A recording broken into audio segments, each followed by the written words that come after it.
But शायद पहली बार एमसीयू वर्सेस डीसीयू के आइकॉनिक राइवलरी में न्यू डीसीयू ने बाजी मार ली।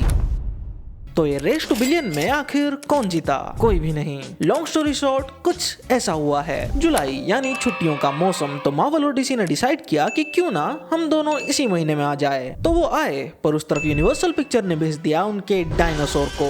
वो आया और इन दोनों को कच्चा चबा के खा गया। तो इन शॉर्ट यही थी जुलाई महीने की दास्तां। अब चलते हैं डिटेल्स पर। तो जैसे मैंने ऑलरेडी प्रेडिक्ट कर लिया था, सुपरमैन सैंडविच बनने वाला है, और वो बना भी। बट शायद पहली बार एमसीयू वर्सेस डीसीयू के आइकॉनिक राइवलरी में न्यू डीसीयू ने बाजी मार ली। But at what cost? तो देखो, सुपरमैन का बजट था $225 मिलियन और वो अपना थिएट्रिकल रन कंप्लीट कर चुका है बहुत पहले ही with world wide collection of $595 million. Yes, that's it. Billion का सपना तो छोड़ दो, 600 मिलियन टच नहीं कर पाई। और अगर मैं कंपेयर कर दूं इसका मैन ऑफ स्टील से, तो उस वक्त उसने कमाए थे $670 मिलियन। तो अब तुमको ऐसा लग रहा होगा तो मैन ऑफ स्टील तो बेटर थी, है ना? नो, नहीं। 2013 is like the best year for super hero movies. 2012 में दी अवेंजर्स आई थी, जिसने world wide super hero movies का दबदबा शुरू कर दिया था। एंड 2013 में आयरन मैन 3, जो कि आयरन मैन फ्रेंचाइजी का वीकेस्ट मूवी मानी जाती है, उसने कमाए थे $1.2 बिलियन। वहाँ सुपरमैन, जिसको सुपर हीरो योनरा का फेस माना जाता है, वो मूवी 670 मिलियन में रुक गई। और 2025 में सुपर हीरो मूवीज का हाल कैसा है वो तो आपको पता ही होगा।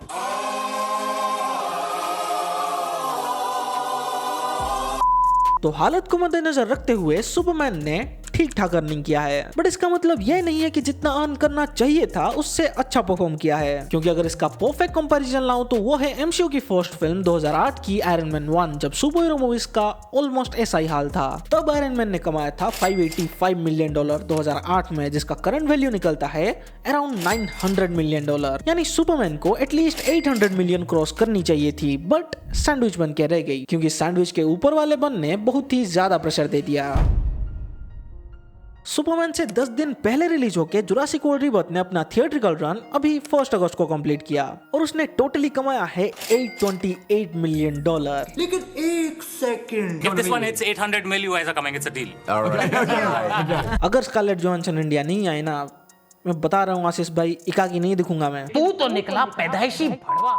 So as I already predicted it, Jurassic world के मूवीज को ना कुछ नहीं चाहिए होता है, उसका सिर्फ नाम ही काफी है, उसका नाम ही एक ब्रांड है। बिलीव मी, डायनासोर को देखने कहीं भी पहुंच जाएंगे लोग। ये तो मूवी का थिएटर है, आप जो बुलाओ वहां पहुंच जाएंगे। इवन दो ये मूवी क्रिटिकली इन दोनों से वीक है, बट स्टिल इन दोनों को सरपास करके 800 मिलियन तक पहुंच गई। और तो ये मूवी अपने लीग में थर्ड लास्ट में आती है, सिर्फ lost world and Jurassic world 3 को ही क्रॉस कर पाई कलेक्शन के मामले में। यानी तुम खुद ही आइडिया लगा लो कि इस फ्रेंचाइजी की कितनी पावर है। And again, as I predicted, domestic से कई गुना अच्छा परफॉर्म किया है इसने इंटरनेशनल मार्केट में। जहां सुपरमैन एंड फैंटास्टिक 4 का कलेक्शन डोमेस्टिक में 50% से ज्यादा है एंड इंटरनेशनल में अराउंड 40%, वहां जुरासिक वर्ल्ड का पूरा उल्टा। डोमेस्टिक मार्केट में उसने कमाए हैं 40%, बट इंटरनेशनल में 60%। यानी only because of international audience, international core audience of Jurassic world, ये मूवी इन दोनों को पीछे छोड़ पाई। हालांकि फैंटास्टिक 4 तक उसने अपना थिएट्रिकल रन ऑलमोस्ट कंप्लीट कर लिया था, बट सुपरमैन को जो धोया है इसने, लिटरली सुपरमैन के पास वो पोटेंशियल था कि वो एटलीस्ट 800 मिलियन तक पहुंच जाए, बट अमेरिका के अलावा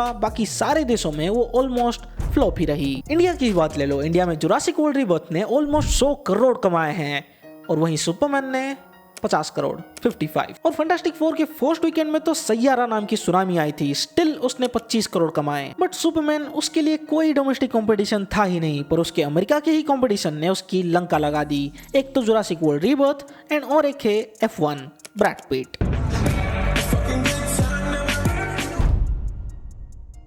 तो मार्वल फैंस थोड़ा सा रो लेते हैं साथ मिलके, क्योंकि मूवी क्रिटिकली जनरली हर गली में सबको पसंद आई थी movie. But still opening weekend collection इतना बढ़िया होने के बावजूद ये मूवी गजब की गिरी अपने अगले ही वीकेंड से। अगेन, एक सैटिस्फाइंग पोस्ट क्रेडिट सीन होता ना इस मूवी का, तो कसम से 100 मिलियन और ऐड करवा दो।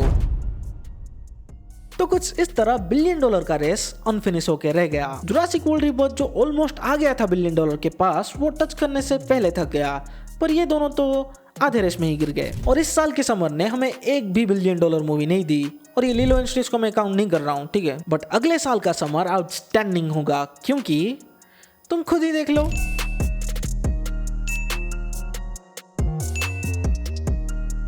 Oh my God! सो सीधा मिलते हैं गाइस अगले साल। मैं चला टाइम ट्रेवल करने। See you in the next video.